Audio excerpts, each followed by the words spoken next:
dentro del organismo, o sea, dentro del mismo corazón como también fuera. La causa miocárdica se produce por un infarto del ventrículo derecho, un infarto del ventrículo izquierdo derecho, puede ocasionar una cardiopatía dilatada. Como tal, al tener, digamos, una compensación cardiológica por lo cual el corazón se agranda, se dilata, existe un atontamiento miocárdico, fácil, buenas tardes, un atontamiento miocárdico, y esto ocasiona justamente lo que, digamos, la falla, ¿ya? La falla por la cual se produce la incapacidad del corazón para poder enviar la cantidad suficiente de sangre hacia nuestro organismo. Por lo tanto, en la parte ya estructural de todo lo que es nuestro organismo va a haber una isquemia generalizada, y que sería en el corazón, por el cual el corazón no tiene la capacidad suficiente para enviar la suficiente cantidad de sangre.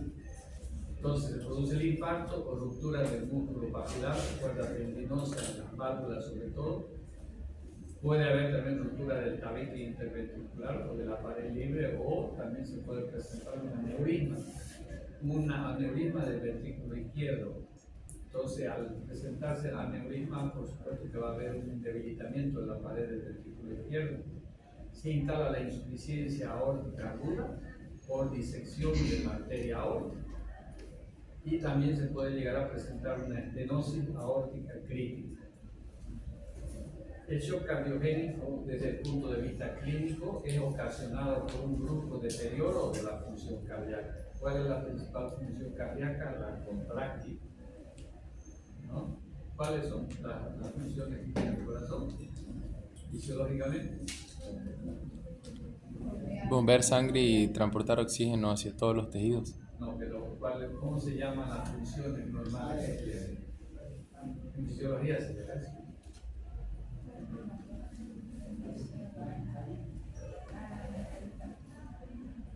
Voy a tomar examen, clase práctica de fisiología. Tiene funciones específicas el corazón. Ya. Entonces, por lo tanto, se caracteriza por una marcada reducción del gasto cardíaco. O sea, no hay buena cantidad de sangre que envía hacia la circulación sanguínea. En consecuencia, se va a producir una acidosis metabólica, una presión de llenado del ventrículo izquierdo inferior a 18 milímetros de mercurio. Por lo tanto, la presión central pulmonar va a estar incrementada. La causa más frecuente es el infarto agudo del miocardio. Buenas tardes. La causa más frecuente es el infarto agudo del miocardio severo con pérdida de masa mayor al 40%. Ya cuando por el corazón más del 40% está, digamos, afectado y se produce la isquemia, por supuesto que va a haber un gran deterioro de la función contráctil. Fisiopatológicamente, el shock cardiogénico aparece por una obstrucción de alguna de las arterias coronarias. Al haber una obstrucción de la arteria coronaria, se produce una necrosis extensa de la pared muscular del corazón. Como tal, entonces se va a producir una necrosis intensa. Como tal, va a haber un incremento de la presión central pulmonar. Esto ocasiona justamente que al aumentar, digamos, y al tener la incapacidad para poder enviar, digamos, buena cantidad, el débito cardíaco disminuye. Al haber una necrosis intensa se van a presentar arritmias. Ya les dije por qué se producen las arritmias, ¿no? Al haber arritmia, el débito cardíaco también disminuye. Eso nos lleva al estado de shock y, por supuesto, cuando no se recupera el paciente, se llega a la muerte. Entonces, las arritmias se producen justamente porque el impulso eléctrico nervioso que llega al nódulo sinusal en primer término, lo cual la vehículo ventricular, dependiendo de dónde está la zona de necrosis, no va a haber la transmisión eléctrica hacia las demás miofibrillas, y por lo tanto se bloquea eso y comienza a haber bueno, las consecuencias del shock cardiogénico es que la hipotensión hace que el flujo coronario disminuya. Al disminuir el flujo coronario, prácticamente va a incrementar el área isquémica del corazón. Por lo tanto, va a haber una mala perfusión tisular y infección pulmonar, por lo tanto.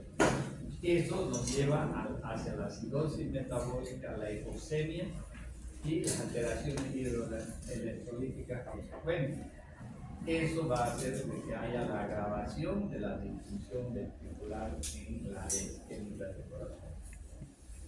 Los hechos clínicos del shock cardiogénico es que va a haber un deterioro de la función cardíaca, va a haber la isquemia, por lo tanto va a haber deterioro de la función contráctil sobre todo. Esto va a ocasionar la falta de contractilidad de la musculatura cardíaca, que el sistema adrenérgico se estimule y produzca mayor producción de catecolaminas. Esto va a incrementar la fuerza contráctil del corazón. Esto incrementa la frecuencia cardíaca, por lo tanto el paciente se pone taquicárdico. Y como tal, el consumo de oxígeno incrementa, se aumenta. Eso lleva a la insuficiencia de riesgo coronario. Entonces, vuelvo a repetir, el shock cardiogénico se produce a partir de una alteración de la conductividad eléctrica en el miocardio por un infarto, donde se ha producido una isquemia, y como tal, eso ocasiona justamente un deterioro de la función contráctil del corazón, y por lo tanto ahí se produce la insuficiencia contráctil. Entonces, como tal, eso viene a responder fisiopatológicamente y clínicamente a las principales manifestaciones. Ahora, el shock séptico es diferente, como se presenta. Sepsis significa respuesta inflamatoria a la agresión de algún organismo infeccioso. El paciente llega a tener al comienzo temperaturas que oscilan entre los 26 a 38 grados centígrados, la frecuencia respiratoria cardíaca y se incrementa a más de 90 frecuencias respiratorias por minuto, la frecuencia cardíaca, la frecuencia respiratoria mayor a 20, la presión de oxígeno menor a 36 milímetros. El shock séptico, como definición, es una situación con criterios de sepsis que cursa con hipotensión arterial, presión arterial sistólica menor de 90 milímetros de mercurio o caída de 40 milímetros de mercurio. Es resistente a la administración de volumen y manifestaciones de mala perfusión. Como tal, se va a presentar acidosis láctica, oliguria, alteración sensorial y otras manifestaciones propias de una infección. El shock séptico, fisiopatológicamente, existen manifestaciones clínicas de precarga, alteraciones en la postcarga también, y en la precarga existe mucha alteración en la precarga. Por lo tanto, suele estar disminuido por fuga de líquido al intersticio. Entonces va a haber edema. Vasoconstricción capilar inducido por catecolaminas. Aumento de la permeabilidad endotelial por fenómeno inflamatorio debido a la liberación de citoquina. La contractibilidad se ve alterada, hay un comportamiento hemodinámico con hipotensión, con precarga baja. También hay disminución de la contractibilidad miocárdica. En la postcarga existe alteración del tono vascular con disminución de la respuesta a las catecolaminas, excesiva vasodilatación por liberación del óxido nítrico. Los parámetros hemodinámicos van a estar alterados, sobre todo la presión pulmonar central, el gasto cardíaco, está aumentado la resistencia vascular periférica y al comienzo, después va a estar disminuido. Entonces, el shock séptico fisiopatológicamente se va a producir una sepsis al comienzo. Al producirse una sepsis se liberan citotoxinas, la toxina interna, que dan como consecuencia primeramente la formación de anticuerpos en el organismo. ¿Ya? Esta formación de anticuerpos puede seguir el paso justamente de una lesión del endotelio vascular, una incapacidad celular para captar oxígeno, una inadecuada disponibilidad y requerimiento de oxígeno y nos puede llevar a una hiperdinamia vascular. En el caso, por ejemplo, de los complejos de ataque de la membrana y de las anatilotoxinas activas, nos puede llevar a la formación de edema. El mismo edema puede ir produciendo la lesión del endotelio vascular. La activación del sistema de complemento nos va a llevar hacia la formación de complejos de ataque de la membrana y las anatilotoxinas se van a ver activadas. Y ahí es donde comienza a producirse la reacción del organismo a la formación de anticuerpos. Entonces, el shock séptico, en resumen, podemos decir, de que viene a producir una lesión, ¿ya?, en el mismo endotelio, o sea, en el mismo vaso, lo que al producir liberación de citoquinas o anatilotoxinas activas, va a determinar justamente la coagulación vascular intravascular diseminada. Y eso es el problema principal del shock séptico. Entonces, en el shock séptico se producen manifestaciones tanto antes de la contracción como después de la contracción.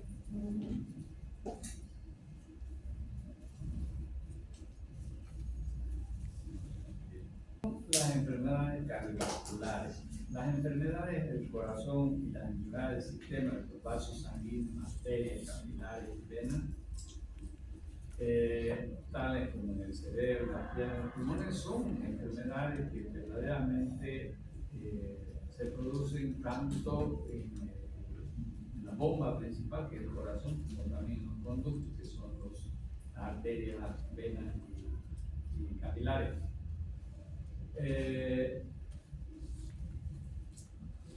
El origen, hoy en día, todas estas enfermedades cardiovasculares constituyen una verdadera plaga o molestia, podríamos decir, sobre todo en los países industrializados, al igual que lo fueron la viruela o la tuberculosis en nuestra época. ¿Por qué creen que los países industrializados mayormente son plagas? Porque el trabajador rápidamente se ve incapacitado de poder seguir haciendo el trabajo que tenía en la empresa. ¿Ya?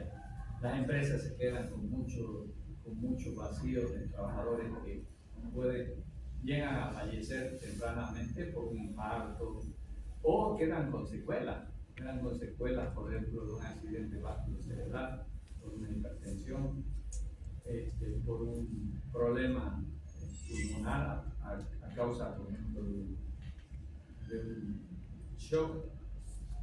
Fisiopatológicamente, las alteraciones que afectan los vasos sanguíneos y el corazón dificultan la irrigación de los tejidos, además de la conservación del medio interno. La asociación en la misma persona de varios factores perjudiciales, como por ejemplo los factores de riesgo, el consumo excesivo de tabaco, el estrés, la hipertensión, el alcoholismo, aumenta considerablemente el riesgo de aparición de una enfermedad cardiovascular. Su efecto es multiplicador, no corresponde a una simple suma aritmética de factores, sino se va sumando.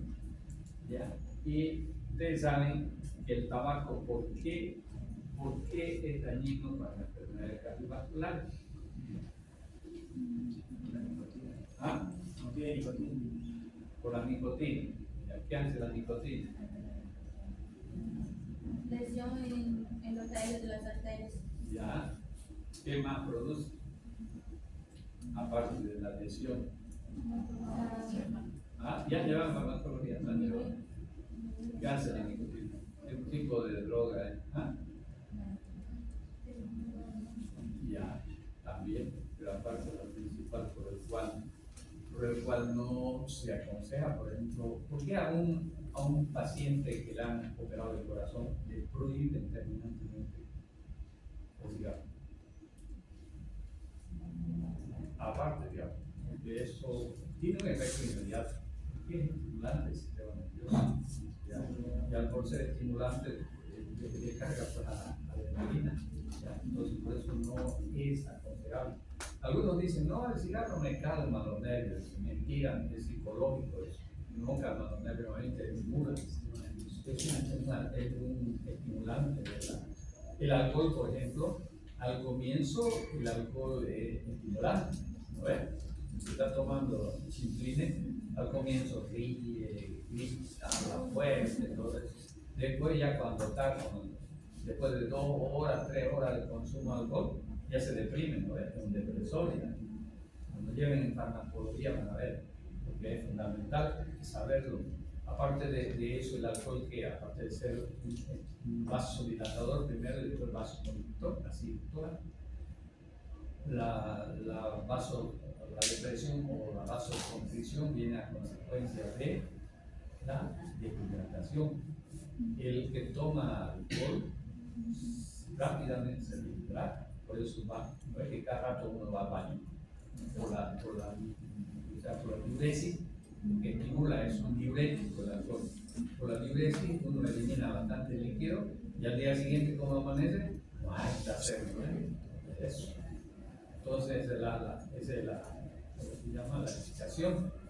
Entonces el estrés también en los países industrializados todo el mundo anda apurado, todo el mundo anda preocupado por su trabajo. Entonces el estrés también es una de las causas principales para que hoy en día en los países industrializados se produzcan, digamos, grandes problemas justamente cardiocirculatorios. ¿Ya? Porque en el campo, la gente del campo vive más años que los de la ciudad.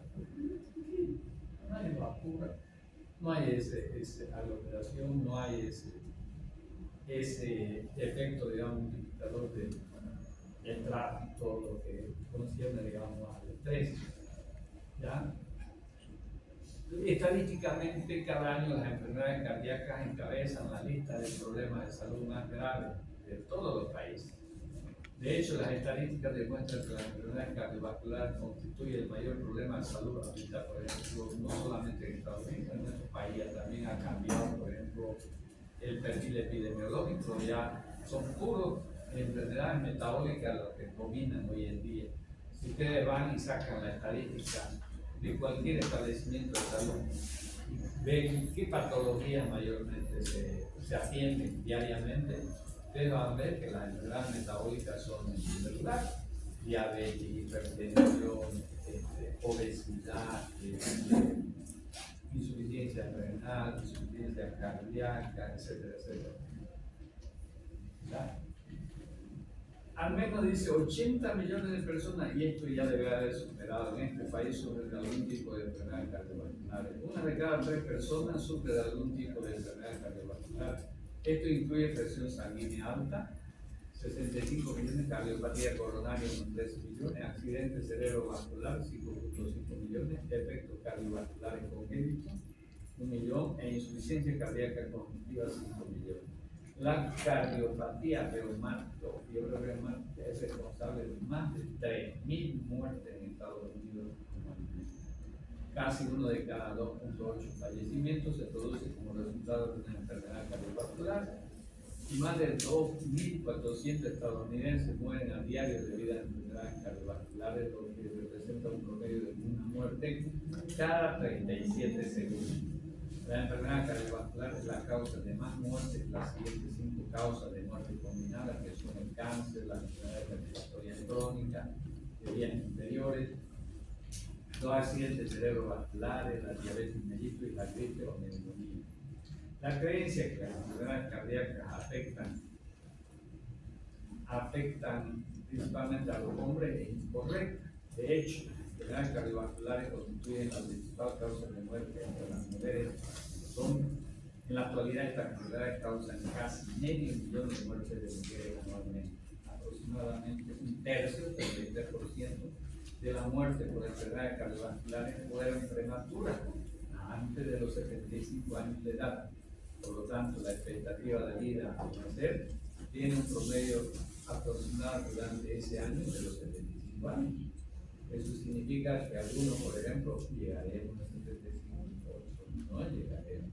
Y eso se va sumando todos los factores aparecen cada año.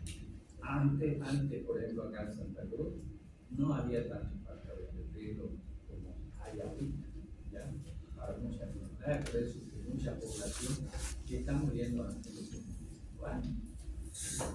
En promedio, un estadounidense sufre este tipo de ataque cada 40 segundos y uno muere cada 30 minutos. Los accidentes cerebrovasculares son la principal causa de incapacidad grave y permanente y representan el motivo de hospitalización de más de la mitad de los pacientes que sufren una enfermedad neurológica. Las muertes por accidentes cerebrovasculares han aumentado en los últimos años. Ustedes se imaginan si alguno de sus familiares queda incapacitado porque un accidente cerebrovascular, dependiendo dónde se localiza el accidente, va a tener muchas dificultades. Algunos, por ejemplo, no pueden hablar, dependiendo de dónde ha sido. Otros no pueden caminar, les cuesta volver a caminar. Otros tienen problemas de función,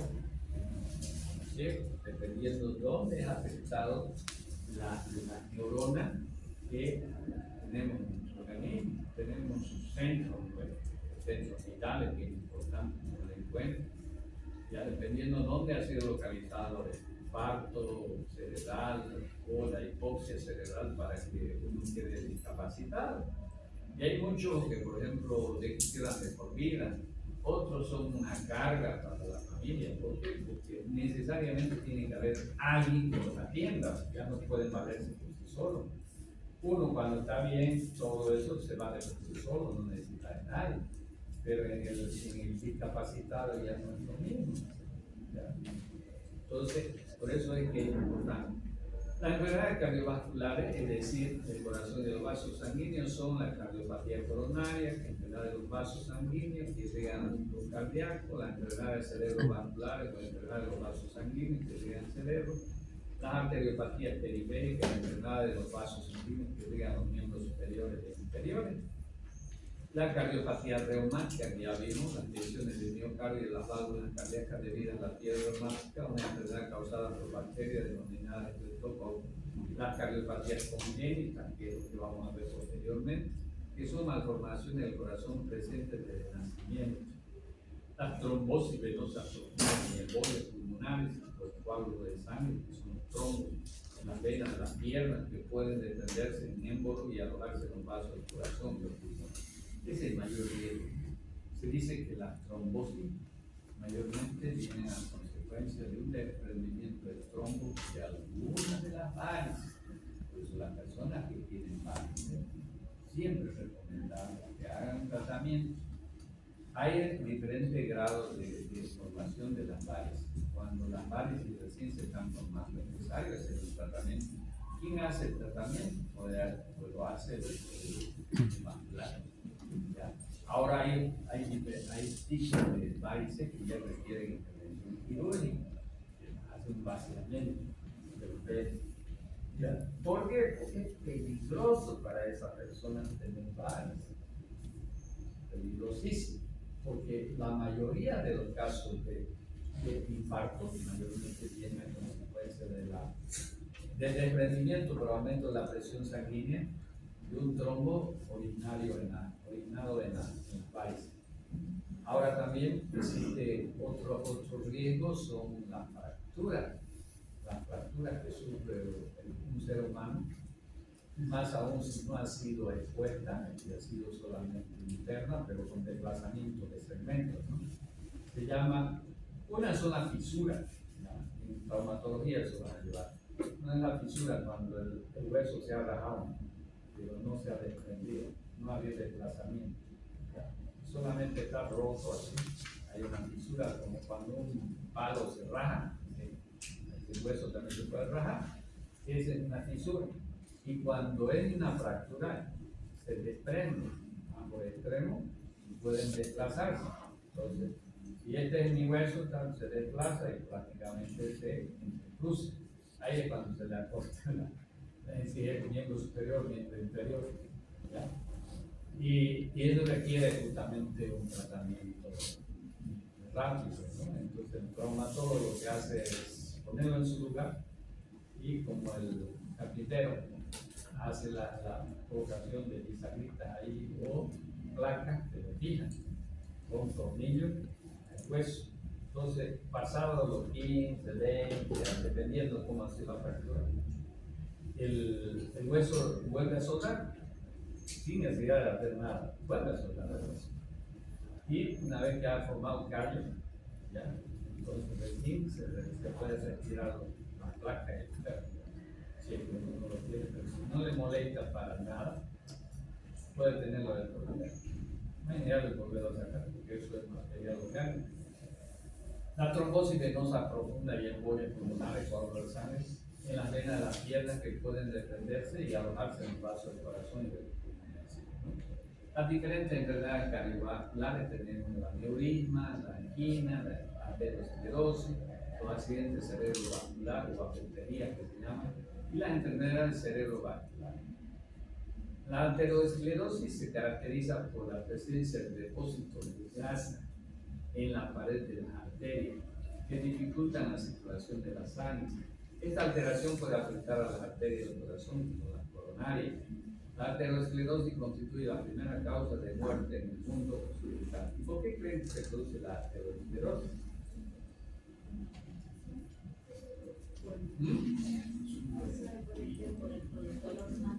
Aumento de colesterol. Ya. Y por eso yo una vez a un joven que me decía, no pasa nada, decía, claro, él está hoy. Macho para la carne está churrado. Yo le decía que tenía que tener cuidado. Cuando al poco tiempo apareció con mareo, me da mucho mareo. Acérquese al laboratorio, se va a hacer el laboratorio. Colegio, pégase ácido por las nubes. Le da mareo. ¿Y usted cree que a la óptimo años no trae consecuencias? Trae. La arteriosclerosis viene de eso. La artrosis viene de eso también. Problemas renales vienen en consecuencia de eso. La insuficiencia renal. Por eso uno vez es digno comer, pero saber hacer también comer con moderación y saber hacer físico, como de gasta y elimina todo ese excedente. Los principales factores de riesgo, las causas más importantes de cardiopatía y accidentes cerebrovasculares son una dieta malsana, ¿ya? La inactividad física, el consumo de tabaco y el consumo nocivo de alcohol son las principales causas para la aparición de estas enfermedades. Los principales factores de riesgo modificables son responsables de aproximadamente un 80% de los casos de cardiopatía coronaria y enfermedad cerebrovascular. El tabaco, la hipertensión arterial y una tasa demasiado elevada de colesterol en la sangre son los principales factores de riesgo de las enfermedades cardiovasculares. La presión arterial se expresa siempre en milímetros de mercurio. La presión máxima se observa cuando el corazón se contrae y envía la sangre a la arteria. La presión mínima se mide mientras el corazón se llena de sangre, la diástole, cuando se relaja. Una elevación anómala de la presión por encima de 160 y 95 milímetros de mercurio, tanto la sístole como la diástole, medida varias veces con la persona en reposo y en posición echada, corresponde a una hipertensión arterial que es muy frecuente, afecta entre 5 a 15% de la población. Por lo general no provoca ningún síntoma, suele descubrirse por azar, con ocasiones de una exploración médica rutina. En 90% de los casos, el origen es desconocido de la hipertensión arterial esencial. Pero mayormente, si uno se pone a sacar su cuenta, esa persona comienza a tener hipertensión arterial en joven, es porque no ha tenido compasión de su organismo y le ha metido la sal con la guacha. ¿Saben lo que es la guacha? ¿No? Las crías así de ternero, de vaca, eso en el campo de guacha. ¿Por qué? Porque el animal, el ganado bovino, le encanta la sal, por eso le ponen sal, además porque su organismo necesita. Entonces, como guacha para la sal, entonces hay gente que es así, que no puede vivir sin sal. Hay ahí en el hospital había un muchacho ahí que trabajaba con nosotros y yo lo miraba normal que se compraba un desayuno o picaba el salero. Si ya de por sí el alimento tiene sal para su elaboración, el pan especial es con sal, todo lo que lleva sal. ¿Ya? Entonces, y a eso le aumentaba el sal. Algunas enfermedades cardiovasculares, dentro de las complicaciones, se producen como la hipertensión arterial, que pueden desarrollarse insidiosamente, significa poco a poco. No presentan síntomas durante largo tiempo.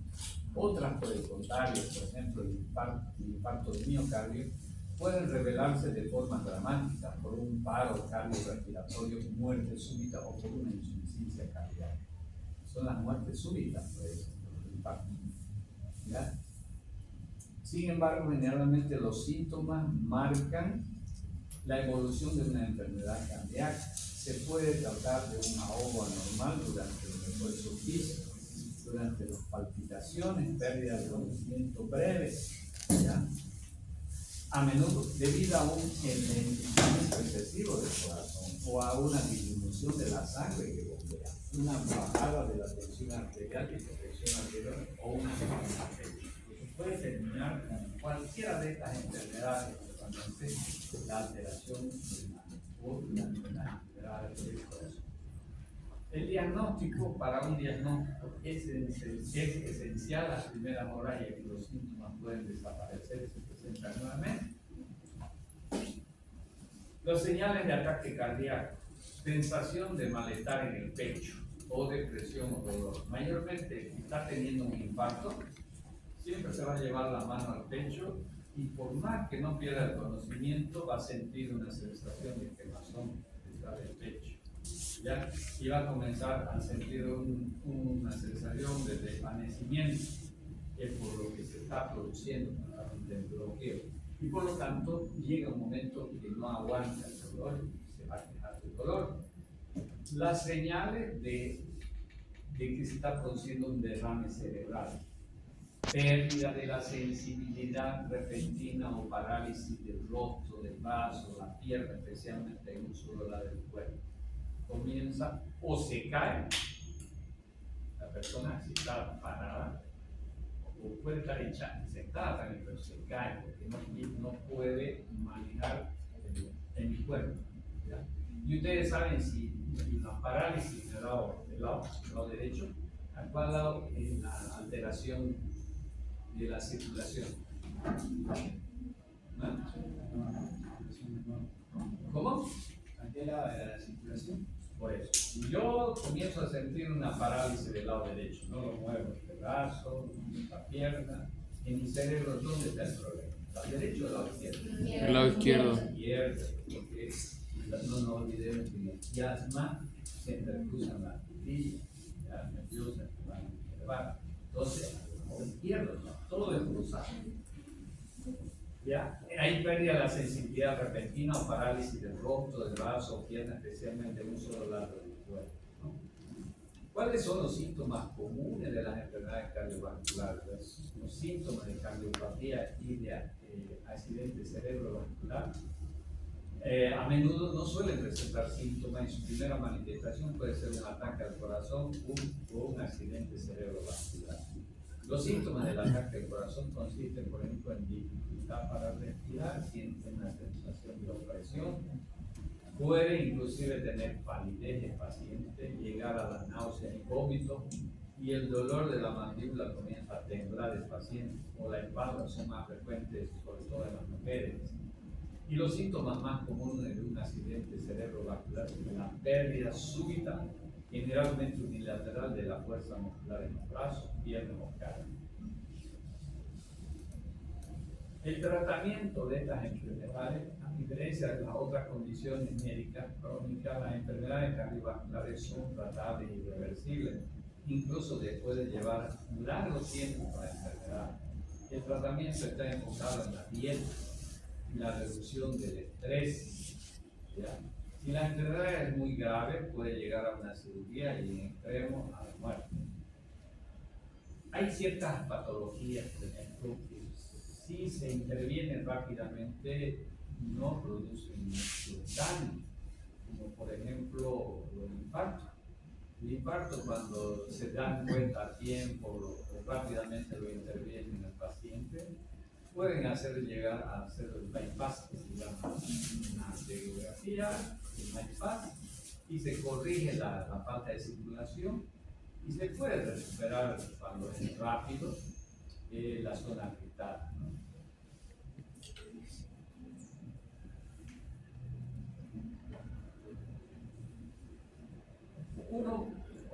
Uno puede reducir la probabilidad de padecer una enfermedad cardíaca tomando medidas para controlar los factores de riesgo. Mayormente, el paciente que ya se ha detectado hipertensión arterial, por ejemplo, de por vida va a ser hipertenso. Nunca piensen que la hipertensión arterial se cura, no. La hipertensión arterial es una condición de vida del paciente. ¿Por qué? Porque ya lo tiene, sobre todo uno de los factores reguladores que es la presión, o sea, la resistencia vascular periférica, en la hipertensión esencial ya la tiene instalada. Por lo tanto, el enduramiento de las paredes de los vasos arteriales está duro ya y es difícil.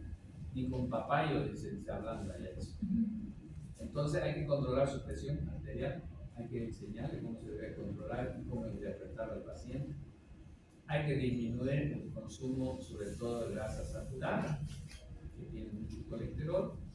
Hay que prohibirle ya al paciente que fume, ya no debe fumar. Y debe hacer suficiente ejercicio, sobre todo de acuerdo a su capacidad. ¿Ustedes creen que un paciente que ya ha tenido un infarto agudo de miocardio puede trotar? Ya no puede trotar. Lo que puede hacer es caminar, y de acuerdo a sus posibilidades debe uno indicársele el ejercicio. El caminar es un ejercicio también. Debe indicársele de acuerdo a requerimientos. Si él ya ve que se está cansando, ya tiene que hacer un alto en el caminar, descansar un rato y volver a reanudar su caminata.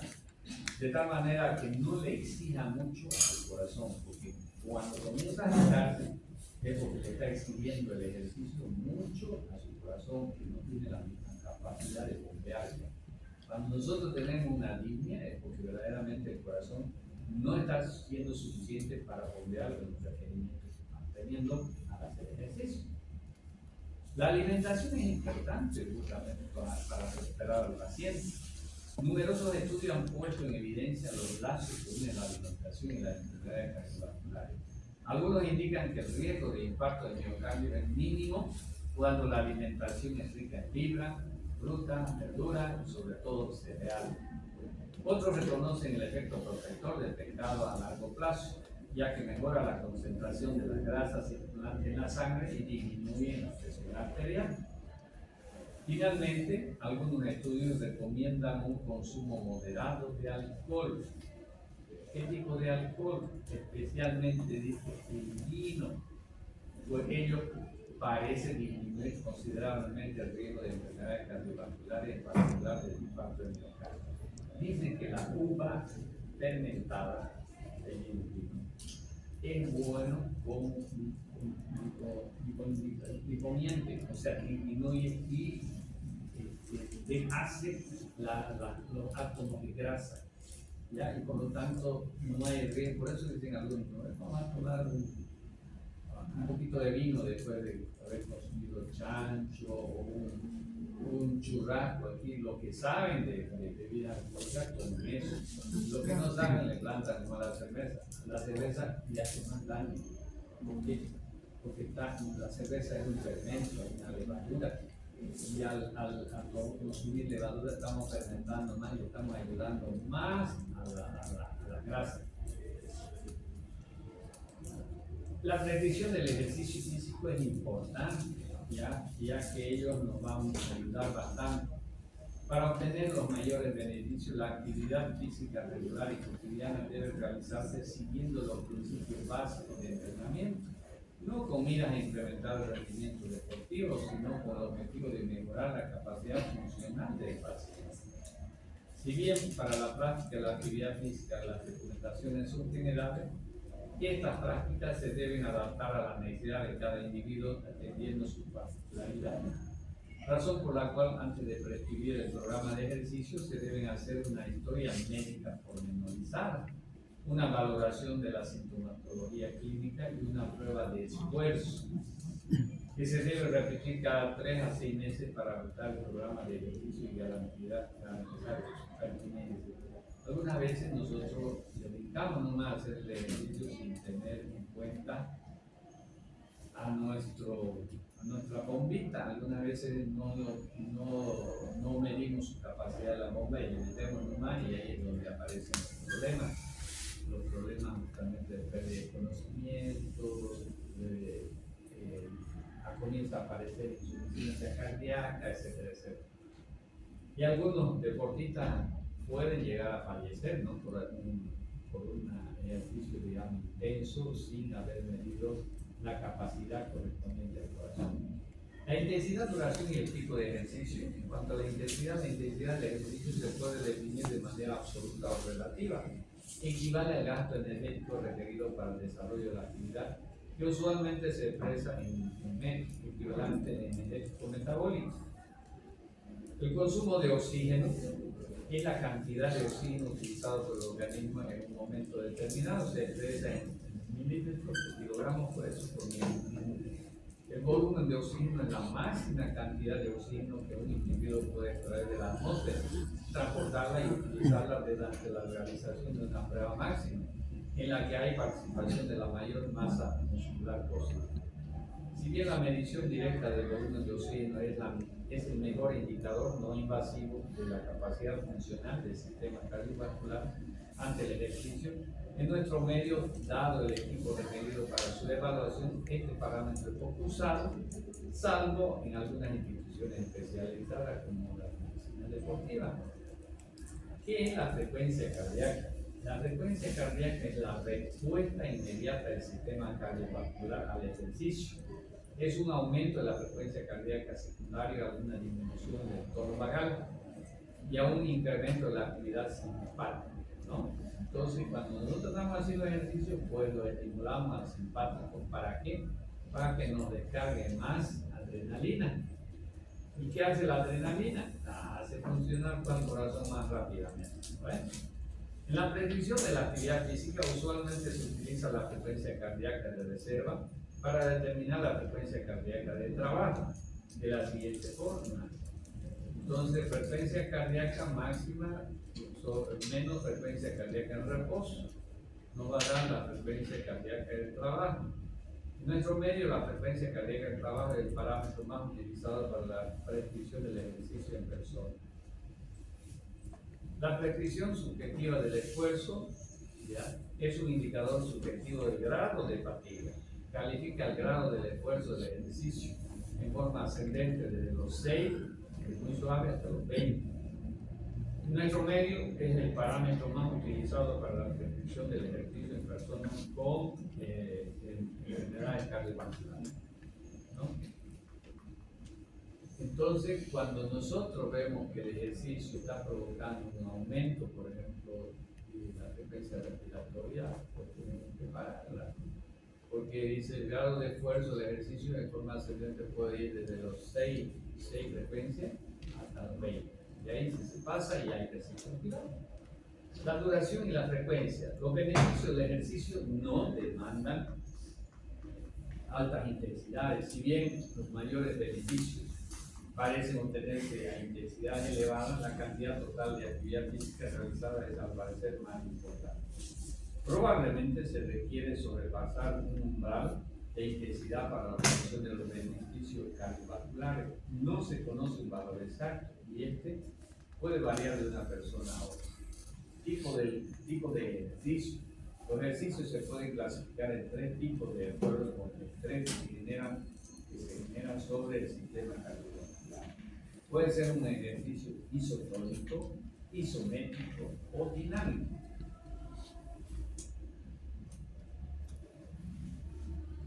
En general, los ejercicios dinámicos como nadar, caminar, montar en bicicleta, causan en el ventrículo izquierdo, al final de la diástole, un incremento del radio y del grosor de la pared, Además, inducen una bradicardia sinusal relativa secundaria al incremento del tono vagal y o a la activación de los vasoreceptores, lo que prolonga el tiempo de llenado diastólico que beneficia al paciente con disfunción diastólica.